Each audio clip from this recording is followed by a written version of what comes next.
Behind me you can see a big mango tree. আমার পিছনে একটি বড় আম গাছ দেখতে পাচ্ছেন.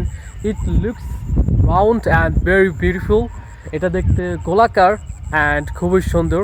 And you can see there are many small mangoes on it.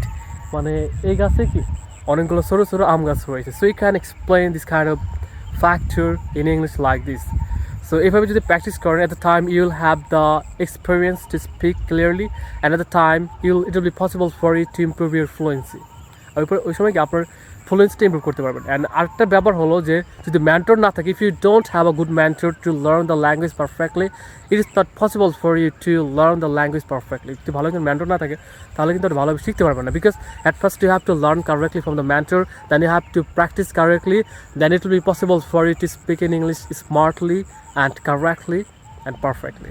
তখনই কি স্মার্টলি, কারেক্টলি, পারফেক্টলি আপনি ইংলিশে কথা বলতে পারবেন. সো আমার কাছে পার্সোনালি সিঙ্গেল অথবা ব্যাচে পড়তে চলে অবশ্যই জানাবেন. বর্তমান প্রায় 16 জনকে পার্সোনালি পড়াচ্ছি. আপনাকে হয়তো রাতে টাইম দিতে পারবো না, দিনের বেলা টাইম দিতে পারবো.